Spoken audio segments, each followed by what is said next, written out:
پھر بھی یقین کرنے کو دل چاہتا ہے، اور گزشتہ چند دنوں سے ایک بار پھر چکے بہت زیادہ ایک صدا ہے کہ وہ چیزوں کو بہتر کرنا چاہتے ہیں، وہ عمران خان کو رہائی دینا چاہتے ہیں، وہ چاہتے ہیں کہ چیزیں ایک بہتری کی طرف لے جائی جا سکیں، کیونکہ کوئی سمٹمز اور سائن مجھے نظر نہیں آئے، اور جب بھی مجھ سے کوئی ایسی بات کرتا ہے تو میں جواب میں کہتا ہوں کہ اگر وہ واقعی چیزوں کو بہتر کرنا چاہتے ہیں تو پھر اس کے کچھ اثرات آپ کو نظر آئیں گے۔ تو یہ ایک دوسری وجہ ہے کہ میں بہت زیادہ احتیاط کرتا ہوں، یا کرنے کی کوشش جو ہے میں کر رہا ہوں۔ یہ وہ کانٹیکسٹ ہے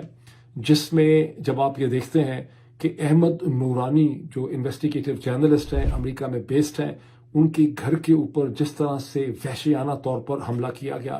بہیمانہ طریقے سے ان کے دونوں بھائیوں کو جو انجینئرز ہیں وہاں ان کو زدوکوب کیا گیا، ان کی ماں کے سامنے ٹارچر کیا گیا، پھر ان کو اٹھا کے لے گئے لوگ جو تھے، انہوں نے کوئی یونیفارم بھی نہیں پہنے ہوئے تھے،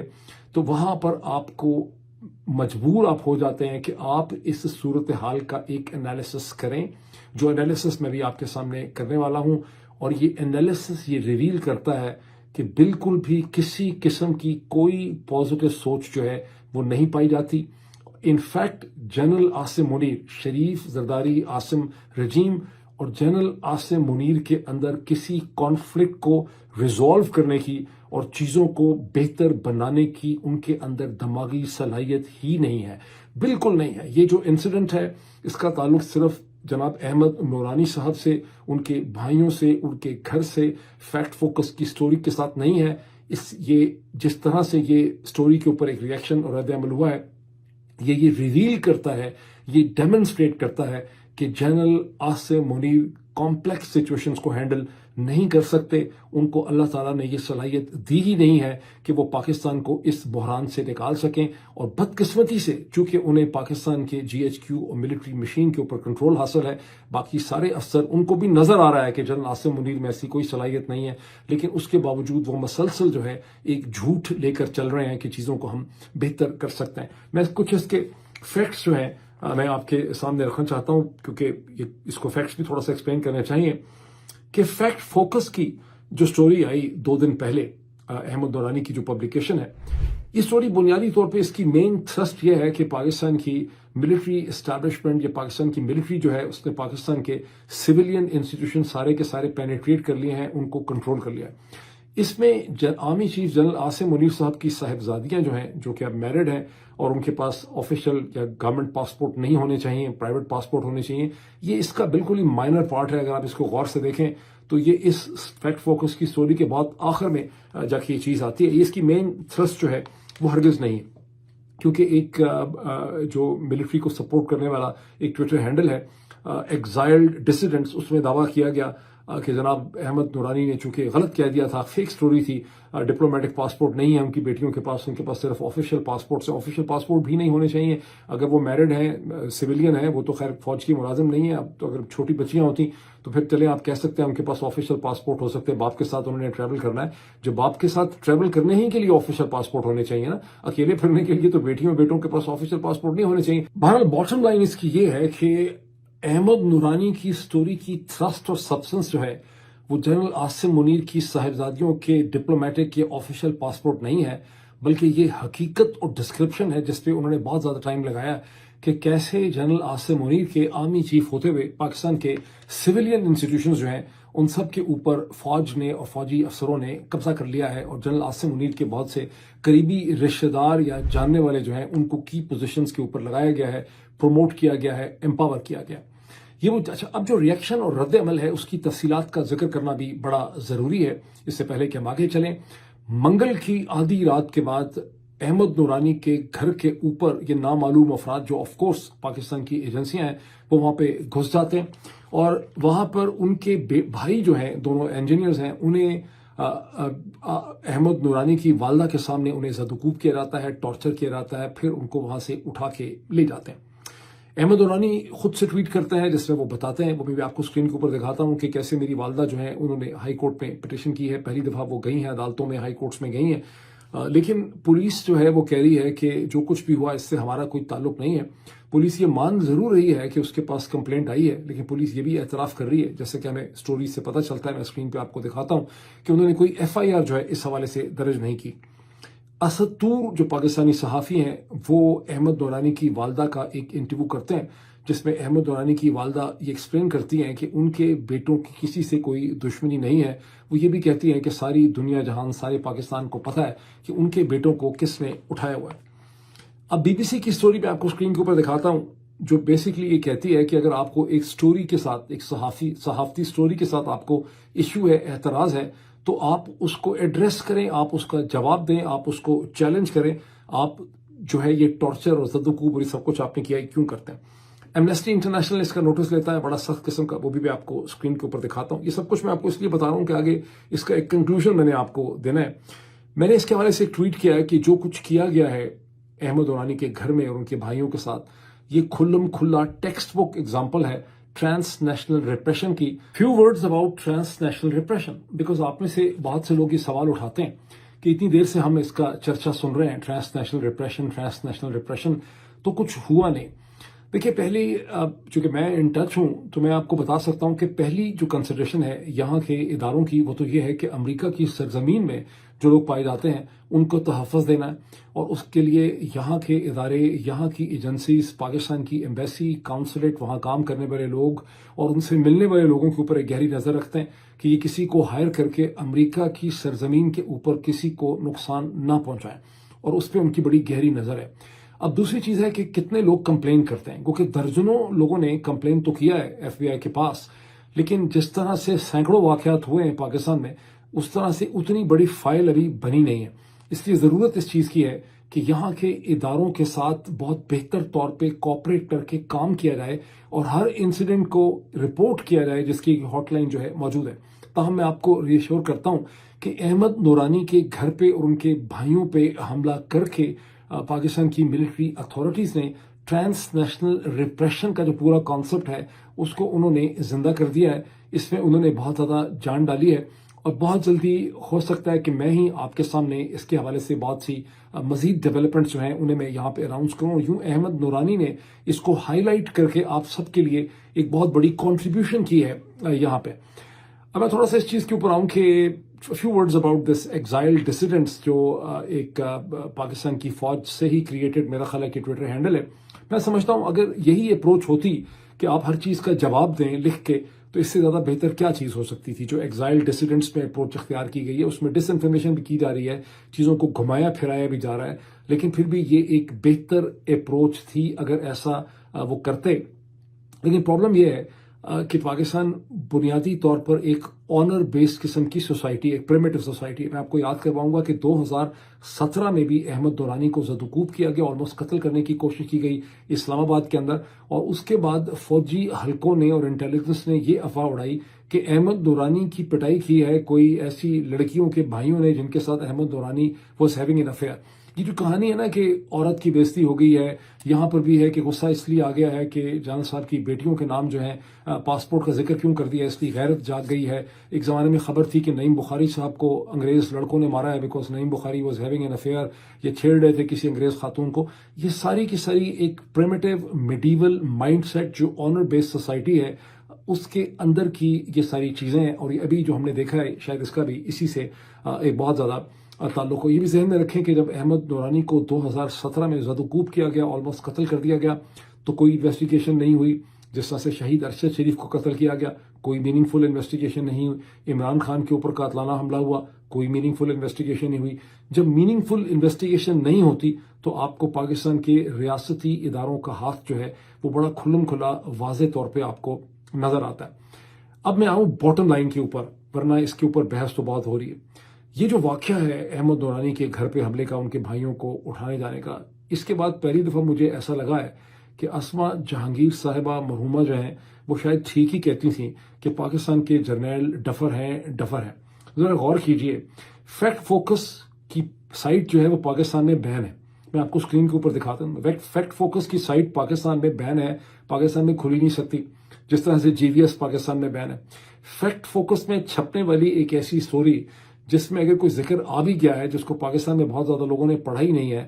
اس پہ اتنا زیادہ رد عمل اور ریاکشن کر کے پوری دنیا کی نگاہیں انہوں نے اپنے اوپر مرکوز کر لی ہیں, اور ہر بندے کو اب دنیا میں پتہ چل گیا ہے. BBC کی سٹوری آ گئی ہے, ایمنسٹی انٹرنیشنل کا اس پہ آ گیا ہے, اور بھی ہندوستان کے اور مغربی ذرائع ابلاغ اور اخبار جو ہیں اس کے اوپر لکھیں گے. پوری دنیا کے لوگوں کو پتہ چل گیا ہے کہ پاکستان کے آرمی چیف کا ذکر آیا تھا فیکٹ فوکس کی سٹوری میں, اور پاکستان کے آرمی چیف نے جو احمد نورانی جرنلسٹ ہے اس کے گھر کے اوپر حملہ کروایا اور اس کے بھائیوں کو اغوا کر لیا. So how clever, how intelligent. اس سے آپ کو کیا پتہ چلتا ہے؟ اس سے آپ کو پتہ چلتا ہے کہ یہ کتنے انکمپیٹنٹ ہیں, اور جنرل عاصم منیر صاحب کا کتنا ریئیکٹو مائنڈ سیٹ ہے. اب آئے اصل چیز کے اوپر.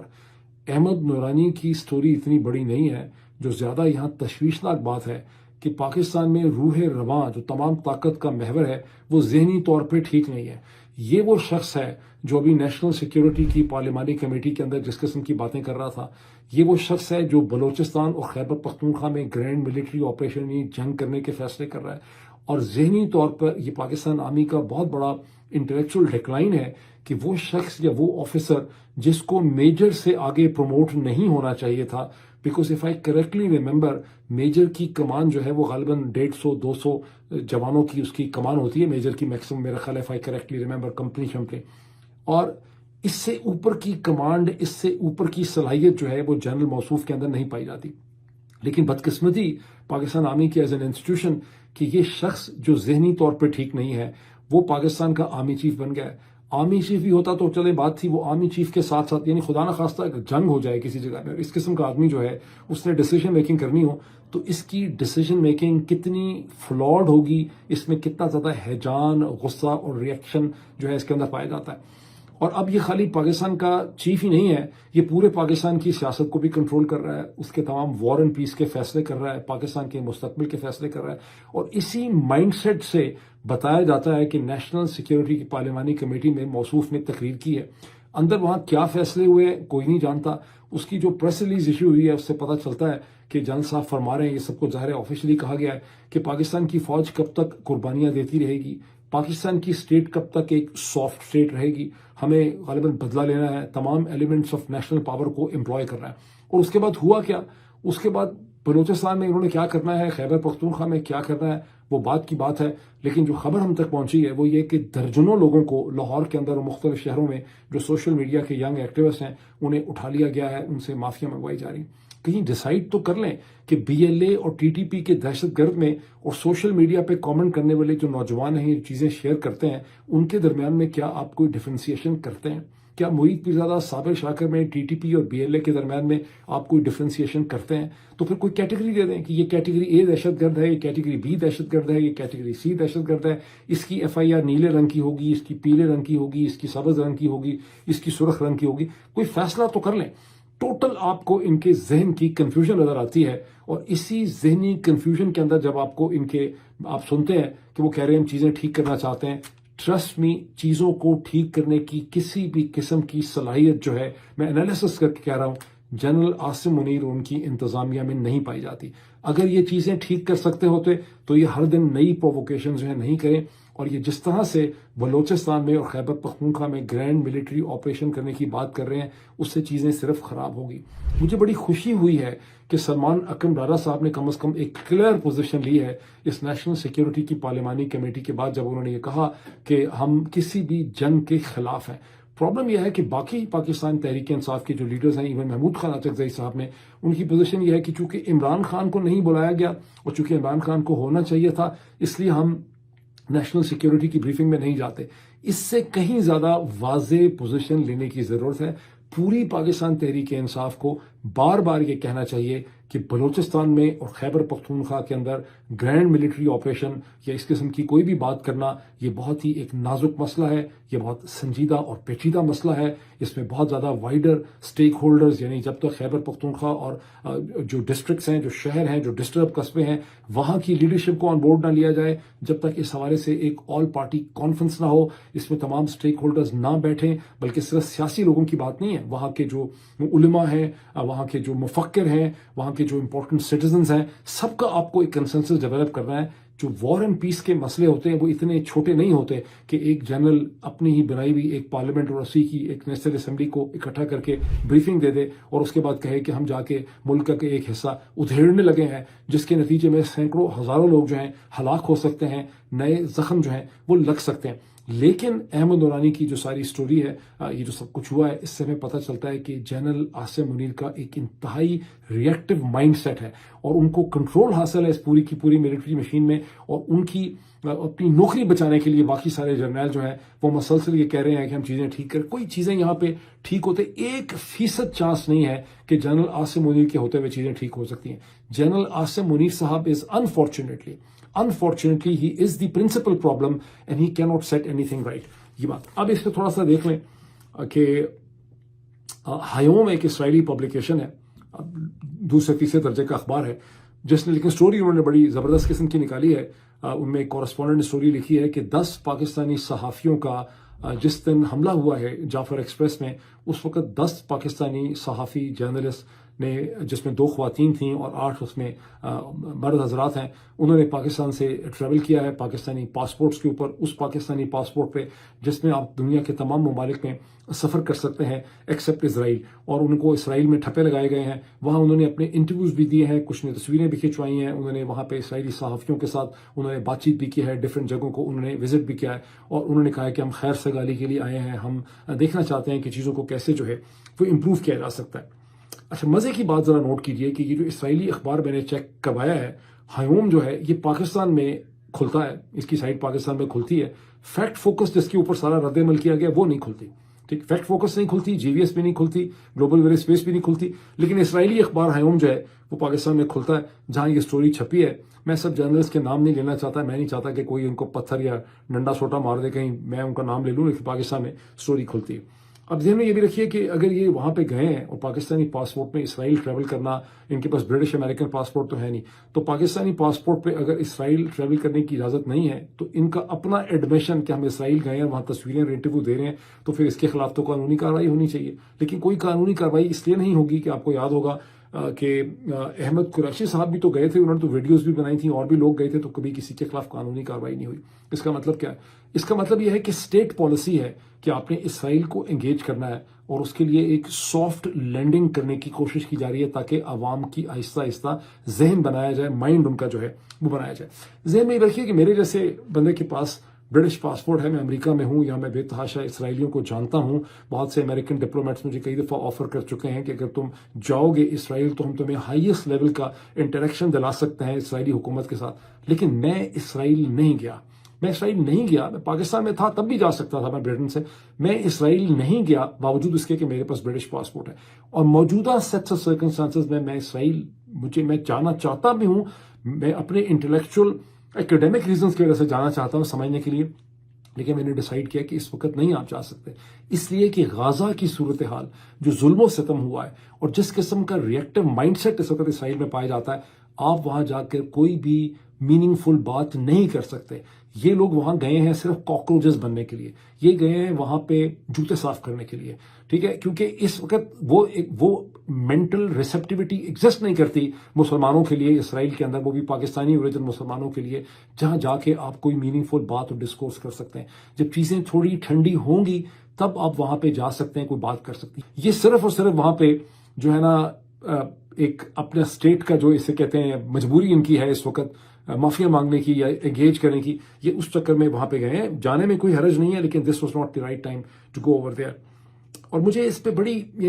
اداسی بھی ہوتی ہے، مجھے ترس پہ بڑا آتا ہے پاکستانیوں پہ. مجھے یاد ہے جب میں کہا کرتا تھا 2016-17 میں نے نیشنل ڈیفنس یونیورسٹی میں کہا تھا کہ ہمیں غور کرنا چاہیے کہ ہم نے اس وقت اسرائیل کے ساتھ تعلقات نہیں بڑھائے ارلی 90s میں، اور اب ہم عربوں کے پیچھے لگ کے بعد میں اسرائیل کے ساتھ تعلقات بڑھائیں گے، تو every body reacted very badly. جب 2018 اور آخر میں 19 میں نے عمران خان کے ساتھ ایک جرنلسٹ میٹنگ میں یہ بات میں نے کہی کہ پرائم منسٹر آپ کو دیکھنا پڑے گا کہ جس طرح سے عرب ممالک اسرائیل کے ساتھ میں تعلقات بنا رہے ہیں، الٹیمیٹلی آپ کو اس کا آپ پہ پریشر پڑے گا. تو اس سے پہلے کہ عمران خان جواب دیتے، حامد میر صاحب نے مجھ پہ حملہ کر دیا، کبھی قائد اعظم کی بات، کبھی اسلام کی بات، کبھی کس چیز کی بات. آئی ریئلی ونڈر کہ یہ جو ہیوم کی سٹوری ہے، یہ اگر یہ ابھی تو پاکستان میں کھلی بھی ہے نا، تو حامد میر صاحب کو چاہیے کہ اس کو پڑھیں اور ان صحافیوں سے کم از کم پوچھیں، اور کچھ نہیں کرتے ان سے پوچھیں کہ بھائی تمہیں کس نے بھیجا وہاں پہ. یہ تو حامد میر صاحب کی بھی اخلاقی ذمہ داری بنتی ہے، میں کم از کم ان کو بتا رہا ہوں اس حوالے سے. تو اب نقصان اس کا کیا ہے؟ نقصان اس کا یہ ہے کہ اگر پاکستان میں دانش مندی ہوتی ارلی 90s میں یا اس کے بعد کسی بھی سٹیج میں، تو آپ خود سے ایک انیشیٹو لیتے اپنے نیشنل انٹرسٹ میں. آج آپ کو گردن سے پکڑ کے سعودی عرب اور متحدہ عرب امارات کہیں گے کہ آپ جائیں اسرائیل کو جوائن کر دیں، آپ کا کوئی نیشنل انٹرسٹ اس میں نہیں ہے. آپ صرف اپنے عربوں کو جن سے آپ پیسے لیتے ہیں، قرضے لیتے ہیں یا فری آئل لیتے ہیں، ان کو آپ یہاں پہ جا کے اوبلائج کریں گے. ایک دو لفظ میں بات کر دوں دونوں کتابوں کے حوالے سے. دیکھیے احمد کرو کی جو کتاب ہے اسلام اتھارٹیرینزم اینڈ انڈر ڈیولپمنٹ، بہت ہی سگنیفیکنٹ کتاب ہے. غالباً کئی درجن زبانوں میں اس کا ترجمہ ہو چکا ہے. بہت سگنیفیکنٹ کتاب ہے. میں نے سنا ہے اردو میں بھی اس کا ترجمہ اویلیبل ہے. تھوڑی سی مہنگی $33 کی میں نے کنڈل پہ ڈاؤن لوڈ کی. جنرلی کتابیں آپ کو $15-16 کی مل جاتی ہیں. لیکن if there's one book you want to read and if you really want to read a book, this is the book. جو پروفیسر مائیکل کوک کی کتاب ہے وہ مشکل ہے، اس کی وہ اتنی ایکسیسیبل نہیں ہے بیکاز اس میں بہت زیادہ چیزیں جب تک آپ کو ہسٹری کی نہ پتہ اس کو خیر وہ تو اس میں بھی آ جاتا ہے ایلیمنٹ. لیکن دونوں ہی کتابیں مائیکل کوک کی بھی اور یہ بھی دونوں بہت سگنیفیکنٹ کتابیں ہیں. کرو کی کتاب کی اچیومنٹ یہ ہے، پروفیسر کرو کی کتاب کی، کہ وہ دو چیزوں کو شروع سے ڈسکاؤنٹ کر دیتے ہیں. وہ کہتے ہیں کہ دو قسم کے تاثرات پائے جاتے ہیں مسلم دنیا میں، مسلم ذہنوں میں. ایک یہ ہے جو سیکولرسٹ کہتے ہیں کہ اسلام ماڈرنٹی کے ساتھ یا سویلائزیشنل پروگرس سے انکمپیٹیبل ہے. وہ ایکسپلین کرتے ہیں کہ 7ویں 8ویں صدی سے لے کے 11ویں 12ویں صدی تک جیسے کہ میں نے کئی دفعہ خود بھی کہا ہے، مسلم سویلائزیشن دنیا کی سب سے کٹنگ ایج سویلائزیشن تھی. اس کی وہی صورتحال تھی جو آج امریکہ کی ہے. جس طرح سے امریکہ آرٹیفیشل انٹیلیجنس میں سب سے آگے ہے، جو مسلم سویلائزیشن ہے between the 7th and 12th centuries، وہ دنیا کی سب سے زیادہ ترقی یافتہ سویلائزیشن ہے in terms of arts, in terms of culture, in terms of architect, in terms of economic ideas, in terms of philosophy, in terms of chemistry, in terms of physics, in terms of optometrics, in terms of optics, in terms of everything. ہر چیز میں chemistry, algebra, mathematical formula. تو پھر اس کا decline کیوں ہوتا ہے؟ دوسری تھیوری یہ ہے کہ کولونائزیشن کی وجہ سے اس کا ڈیکلائن ہو جاتا ہے. وہ اس میں ایکسپلین کرتے ہیں کہ نہیں، کولونائزیشن سے بہت پہلے مسلم دنیا جو ہے اس کا انٹلیکچوئل زوال جو ہے وہ ہو چکا تھا. کیوں ہوا؟ بیکاز 11th سینچری میں ملٹری ملا الائنس پیدا ہوا. اسٹیٹ اور علماء کے درمیان میں ایک الائنس عباسی دور میں پیدا ہوا، جس کی وجہ یہ تھی کہ جب رائز ہوا شیعہ پولیٹیکل پاور کا تو اس کے مقابلے میں سنی اسٹیٹ نے تمام انٹلیکچوئل سورسز جو ہیں اس کو اپنے کنٹرول میں لانا چاہا، اور انہوں نے جو اس کی اٹانومی تھی تھاٹ کی، اور جو کریٹیوٹی تھی، جو آزادی تھی سوچنے کی، اس کو انہوں نے بند کرنا شروع کر دیا. اینڈ دا ہسٹری اس کے بعد ریسٹ از ہسٹری. اس میں پھر میں کبھی تفصیل سے بات کروں گا. ابھی اتنا ہی. Thank you.